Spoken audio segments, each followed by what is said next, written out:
Sorry, today is our anniversary, but I'm not going to make it because of work. Please cancel the restaurant reservation. See you. Wait, just. Before I could stop him, the call ended. Today marks our 20th anniversary. I had reserved our special memory-filled restaurant, but Jacob just bailed with a single phone call. Feeling this disrespected really hurts. So Jacob prefers his mistress over me, huh? Fine. I've got my own plans. I already knew who Jacob's mistress was. Immediately, I called certain people. Can you come over right now? Now to make this the best anniversary for myself. I'm Mia Smith. I turned 45 this year and am a stay-at-home mom. I live with my husband Jacob and our middle school-aged son. I met Jacob over 25 years ago when we were in the same social work class in college. The moment I first saw Jacob, it was love at first sight. Jacob, a young man of his time, was quite handsome. He was the life of the class, always chatting happily with both guys and girls. I recall he often got confessions from girls. I was just one of those girls who watched from a distance back then. I dressed plainly compared to the girls around Jacob. I definitely didn't stand out. I had a crush on him, but never dared to initiate a conversation. Jacob and I got close during a practical training event. Our department had an internship at a nursing home for a week. The class was split among various facilities due to staffing shortages. Jacob and I ended up at the same facility. When our instructor announced the assignments, I was quite envied by the other girls. I was secretly thrilled to be with Jacob. We went to the site independently, with instructors visiting periodically. Thus, it was mostly student-run. Jacob asked for my contact details, and we went to the nursing home together. Our main task was to be companions to the elderly residents, assisting with meals and bathroom trips. After each day's training, Jacob and I would head to a nearby diner for dinner. It ended at 5 p.m., which was perfect for dinner. We both liked the diner menu, another reason to go together. While dining, we discovered a shared love for a particular singer that sparked many great conversations. Even after the training week, our relationship continued. We started meeting up after classes, occasionally going to karaoke together. Of course, our song choices were always by our favorite singer. There was never a dull moment between us. Eventually, we started dating, and then, after graduating from college, we embarked on different career paths. Jacob chose a career in caregiving, while I took an office job at a company dealing with caregiving products. Our relationship continued, and exactly on our 5th anniversary of dating, we got married. Jacob proposed, of course. When he proposed, Jacob said, "My job involves night shifts and an irregular schedule. I don't want us to miss out on each other's lives, so would you quit your job and become a full-time homemaker?" My office job was a typical 9 to 5, Monday through Friday. Days off were Saturday, Sunday, and holidays. Jacob, on the other hand, had a more erratic schedule, often having weekdays off.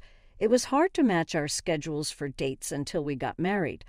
I wanted more time with Jacob, so I decided to quit and become a full-time homemaker. After some time being married, our son Michael was born. Jacob was overjoyed when Michael was born. "Mia, thank you so much. I'm so happy we have a boy," he said with tears of joy. Seeing Jacob like that filled me with warmth. We would become even happier, I believed. But 20 years into our marriage, things with Jacob changed. The sweet air from the beginning of our marriage was gone. Maybe it was because we were financially stretched. Jacob's caregiving job didn't pay much, and with Michael preparing for high school, expenses were high. So I was always trying to save. I'd hop from store to store for cheaper groceries and packed lunches daily for Jacob and Michael. There was no room for my own fashion. I dressed even plainer than in college. The only makeup I had was a lipstick. In this state, I felt invisible to Jacob. Worse, he sometimes looked at me with puzzlement. Perhaps he thought I had let myself go. Every time I realized this, I felt emptier. Today, Jacob was on a day shift, so he was home in the evening. He lounged on the living room sofa, mindlessly watching TV. I tried talking to him. "Jacob, the bath's ready. Why don't you go first? I'll have dinner ready by then." But he didn't respond. Instead, he glared at me silently and headed straight to the bathroom. Michael, used to this, didn't even look at Jacob.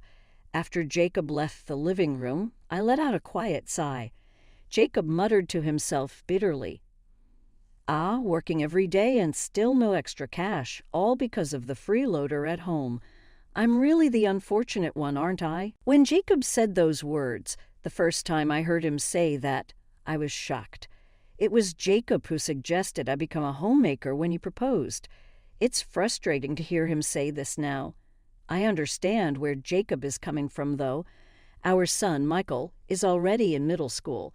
I have more free time now, so working could ease our financial burdens. I gave Jacob a positive response. "Michael's getting older, and I'll start working too. It's not fair for you to do all the work." However, it wasn't the answer Jacob wanted. He glared at me and yelled, "If you start working, won't the neighbors think I'm a deadbeat? Don't embarrass me." Angry, Jacob went back to his room. I was confused. Michael looked at me, slightly worried. I was stuck in a cycle of not being allowed to work yet criticized for not working. My spirit was gradually wearing down. Then one day Jacob came home in a better mood than usual. He smiled at me as he opened the front door. "I'm home. Bought some donuts. As a treat, eat whatever you like," he said, handing me a paper bag with donuts. "Thanks. I'll let Michael pick his favorite too," I replied, taking his backpack to check the contents. That's when I felt something was off. Jacob's used work clothes were inside, and I always washed them right away because stains can be hard to remove otherwise. But when I was about to do the usual laundry, a woman's handkerchief fell out of the pocket. Huh. I froze, but Jacob didn't notice. "Just like that," he cheerfully said. "I'm going to take a bath," and went off to the bathroom, humming a tune. This couldn't go on. I quickly went to my room and called someone. "Hello, Amelia. It's me, Mia. What's up?" Calling all of a sudden, fortunately, Amelia answered the phone right away. Amelia was a friend from college in the same class as Jacob and then me. She was cute and fashionable, quite popular in our class, much like Jacob initially. Amelia and I weren't very close at first, but we became friends after I started dating Jacob. "Amelia, you're dating Jacob, right? Let's hang out more." Amelia had approached me first. I was happy she wanted to be friends, and we've kept in touch occasionally since graduating. Amelia got married right after college, but I heard she divorced 6 months ago. About a month ago, Amelia called me. "Mia, guess what? I ran into Jacob at the nursing home where I started working." It turned out Amelia's new job was at the same facility where Jacob worked. Since then, she occasionally shared stories about Jacob's workplace, so I thought she might know something. I confided in Amelia about Jacob. I told her I found an unfamiliar woman's handkerchief. Could it be that Jacob is cheating? I asked her, my voice nearly breaking. Despite his harsh attitude, I still loved Jacob, so the thought of him cheating was painful. However, Amelia just laughed it off. "Maybe he just picked up someone's lost handkerchief and forgot to return it. You're just worrying too much, Mia. Really," I replied, sounding anxious. But Amelia laughed carefree. "Don't worry about Jacob. I'm keeping an eye on him for you," Amelia said, touched by her kindness. What a wonderful friend she was. Everything would be fine if Amelia was watching over Jacob. I believed so. But Jacob continued to come home late. He often used night shifts as an excuse, not returning some nights. Loving Jacob as I did, I couldn't help but feel down. Could he really be cheating? I wondered, spending my days filled with anxiety. Then, one day, something happened. "Mia, I'm home. Jacob returned in a great mood, seemingly having had some drinks. It was unusual for Jacob, who normally doesn't drink much, to come home having had a few drinks. I was puzzled, and in his jovial mood, Jacob said, "I worked up a sweat. Going to take a bath. Wait just a..." But he didn't notice my attempt to stop him and headed straight to the bathroom. No choice then. I sighed, picking up Jacob's backpack. As I looked inside, I noticed something. "Jacob, you left your smartphone in the backpack. He always had it with him, even in the bath. But here it was." I stared at the phone, and a notification for a new message popped up. What? No way. I froze upon seeing the sender. It was somewhat unbelievable. The content of the message on the screen was almost a confirmation of infidelity. My hands trembled as I held my phone. As I stood there, more messages kept coming, all from the same person. Unforgivable. I silently took photos of all the incoming message notifications. Then came our wedding anniversary. Every year we would dine at our special memory-filled restaurant. Michael was at his grandparents' house for the day. I had splurged and reserved an extraordinary course for the evening. The reservation was for 7:00 p.m. I had told Jacob the time in advance and was waiting for him at the restaurant entrance. 15 minutes before the reservation, I was already there waiting. Despite everything, that he would at least honor our anniversary, I believed so. But my faint hope was soon shattered. My phone rang. It was Jacob. "Jacob, what's up?" I thought he might be running late and hurriedly answered. But Jacob just laughed carelessly and dropped a bombshell. "Sorry, I know it's our anniversary, but I can't make it because of work. Cancel the restaurant reservation. Bye." Wait, just before I could stop him, the call ended. Today marked our 20th anniversary. Despite reserving our memory-filled restaurant, Jacob canceled with just a call. Moreover, he didn't seem to feel guilty at all. Being disrespected to this extent, I was extremely upset. I went into the restaurant, apologized, and canceled. It was a last-minute cancellation. I paid the full amount of the course as a cancellation fee. I was filled with regret, not just about the fee, but also for causing inconvenience to the restaurant. I'm sure they had prepared the course meal already. It's heartbreaking to have caused trouble for our memory-filled restaurant. I had a good idea of where Jacob might be. Recently, I saw a message notification where someone invited Jacob to a dinner at a luxury hotel. He chose his mistress over me. It seemed like a spur-of-the-moment dinner invitation, more expensive and exclusive than the restaurant I had booked. He must be at the luxury hotel having dinner with his mistress right now. Clenching my fists in frustration, I thought, Jacob chooses his mistress over me. Fine. I have my own plans. I already knew who Jacob's mistress was. It was time for action, to turn the tables on him. Unfazed, caring about Jacob, he's ruining our anniversary, completely cooled my feelings for him. I'm going to get my revenge. I emailed Jacob. Michael and I are going to have a Christmas party at my parents' place. We'll stay over and come back tomorrow evening. The luxury hotel was likely just for dinner. So if I said this, Jacob would probably bring his mistress home. Sure enough, Jacob replied soon after. "Sorry, have a nice time with Michael and your folks. I'll relax at home alone after work." Jacob seemed completely unsuspecting.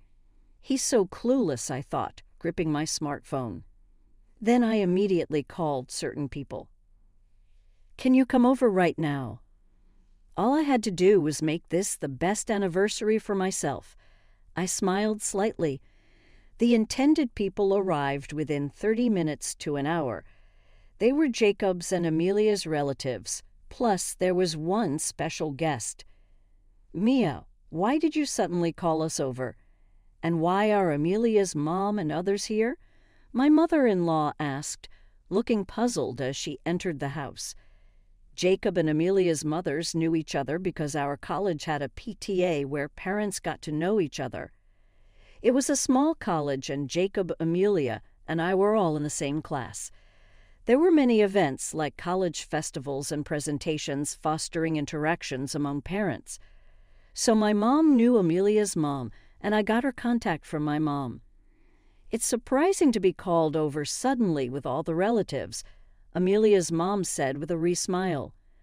But she wasn't angry and had brought Amelia's father and grandparents along. Could you look at this? I swiftly showed the smartphone screen to Jacob and Amelia's relatives. It was the chat notifications on my smartphone that Amelia had sent to Jacob. The messages were like, "I have an invitation to a dinner at a luxury hotel. Let's go on a date, and it's your anniversary with Mia, right? You'll prioritize your lover, me, of course." What is this? My mother-in-law's expression turned pale, a complete shift from before. It was her own son, Jacob, caught in infidelity. She must be feeling anything but calm. Jacob's father and other relatives also seemed to harbor feelings of disgust. Since my in-laws always had a good relationship, this might be especially hard for them. Amelia's mother looked bewildered. Amelia, being the mistress, her face turned ashen looking, like she might collapse at any moment. If Amelia's father hadn't been there to support her, she might have fainted. Amelia's grandmother also wore a look of disbelief, as if she couldn't believe what she was seeing. Almost everyone was on the verge of panic, and I calmly informed them. Jacob and Amelia are having an affair. Today was our wedding anniversary, but Jacob canceled our plans to have dinner with Amelia at a luxury hotel instead. I thought Jacob and Mia were doing well, my mother-in-law said, shocked and on the verge of collapsing. My father-in-law's face turned red with anger towards Jacob. I felt a bit pleased.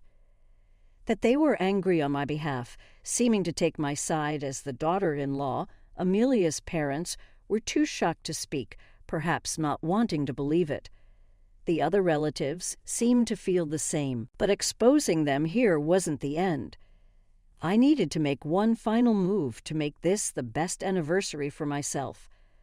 I quietly told Jacob and Amelia's relatives Jacob and Amelia should be returning soon. Can you all please wait here with me? Everyone nodded silently to my request. After a while, I'm home. Looks like nobody's here, though. Hello, coming in. Jacob and Amelia returned home looking very cheerful. Jacob seemed to be in a good mood, possibly from drinking. Amelia seemed happy to be at the house, also in high spirits. Welcome back. I greeted them quietly. Instantly, Jacob and Amelia panicked. What? Why are you here, Mia? Weren't you supposed to be at your parents' house today? Jacob said, clearly bewildered. You're lying. That's just wrong as a person. Jacob started to confront me. Then my mother-in-law burst out of the living room, standing between me and Jacob. Jacob, you're having an affair with Amelia, and you canceled your anniversary with Mia.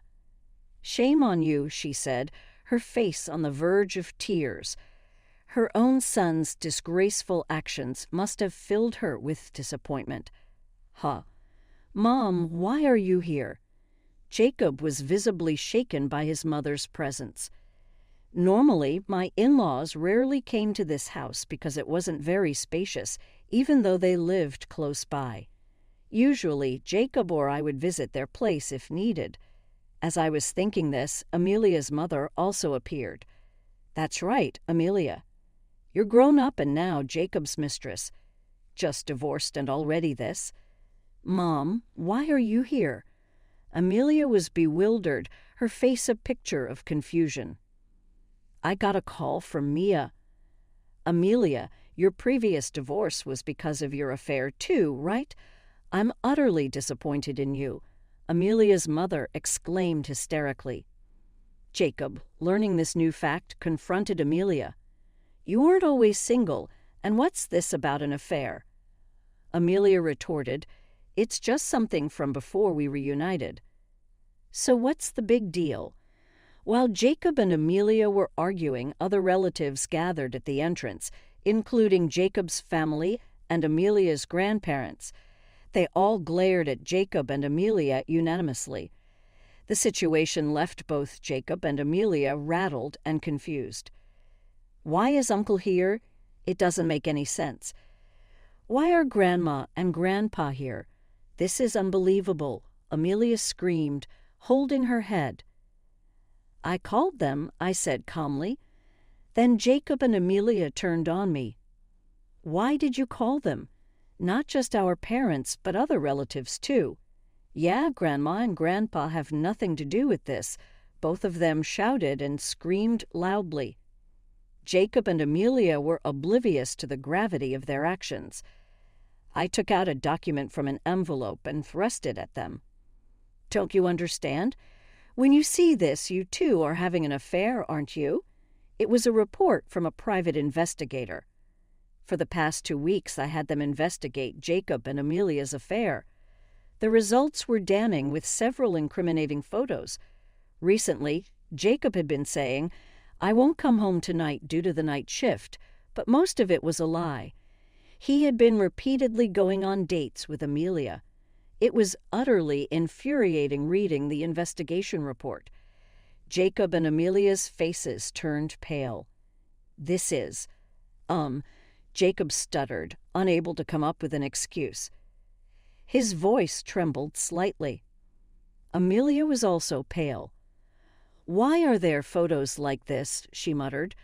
Then, in front of everyone, she began to tear the investigation results into pieces. Amelia, what are you doing? Amelia's mother desperately tried to stop her, but Amelia ignored her. After tearing up the papers completely, Amelia laughed. It's funny now. There's no evidence of the affair. Mia, you're so naive to give away important proof like that.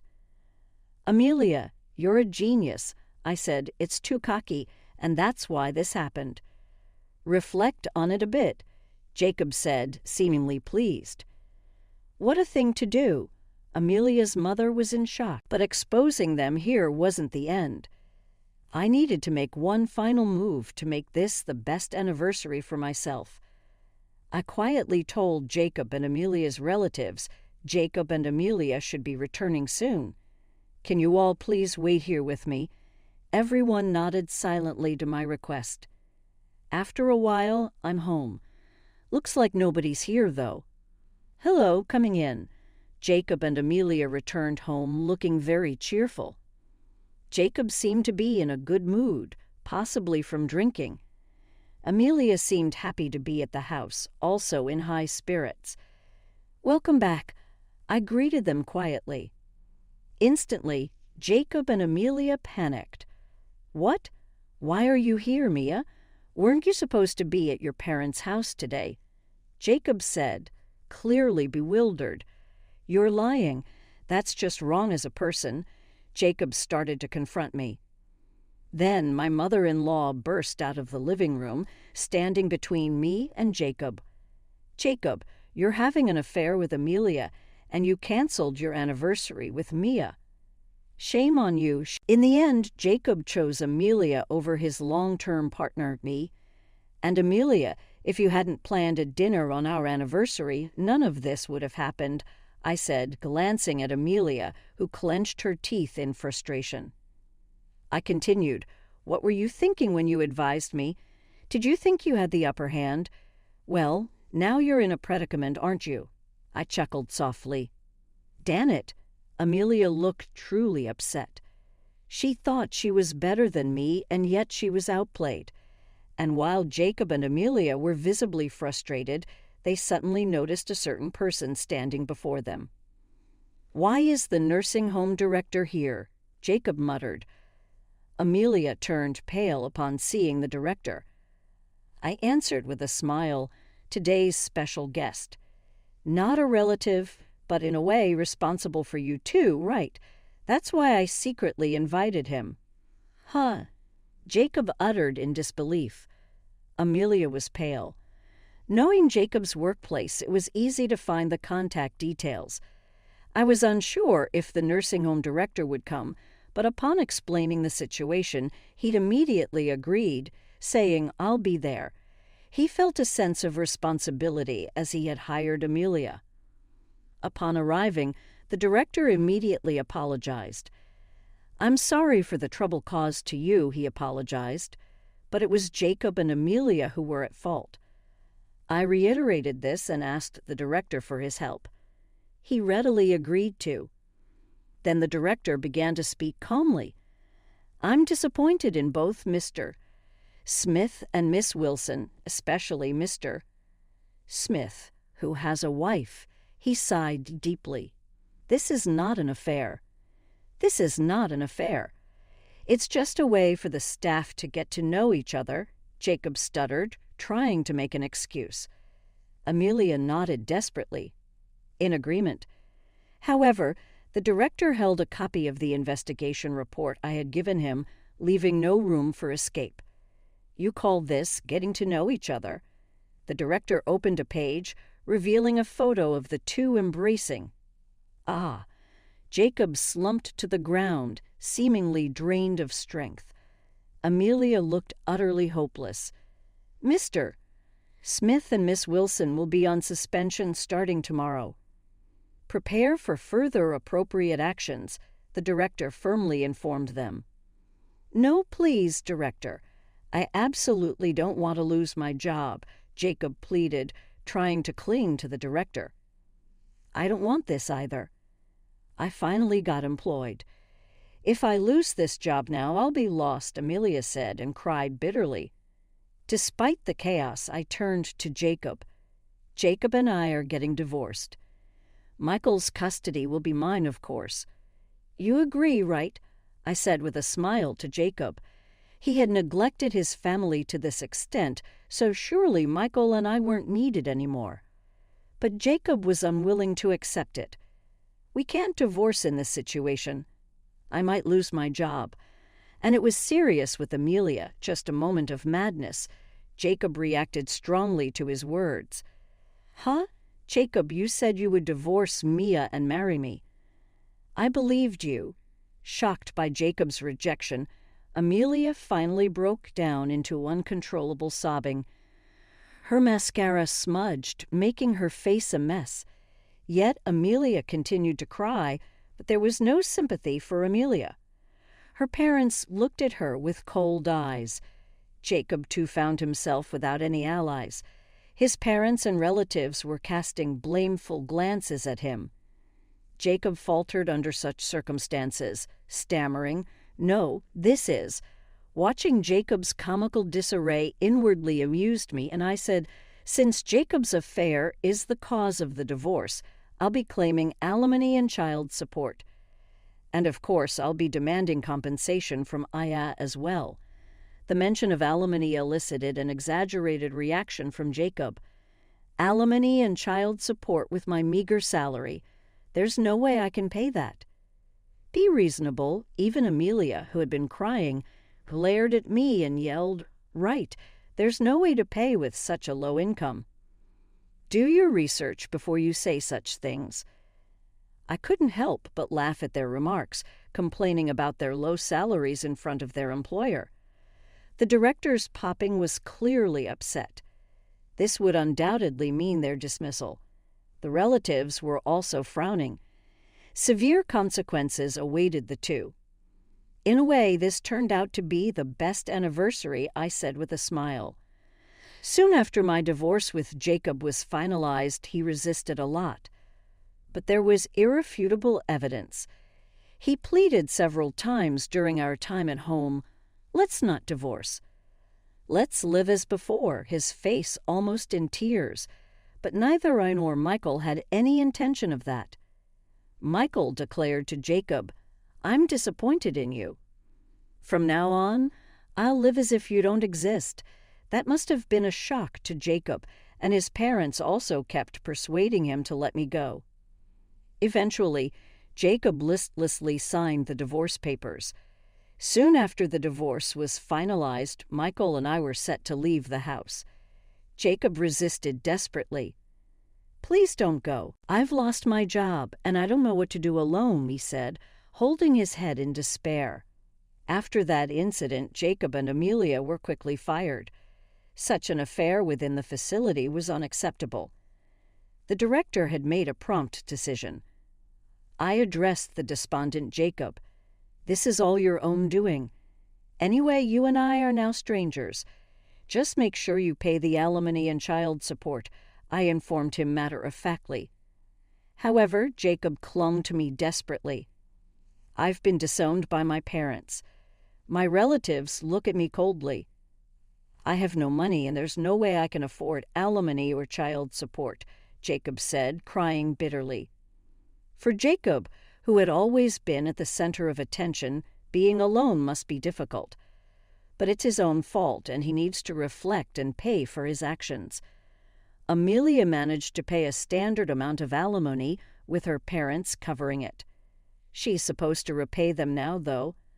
Amelia hasn't been disowned by her parents and relatives, but she's facing a thorny path ahead. The affair scandal was quite disgraceful.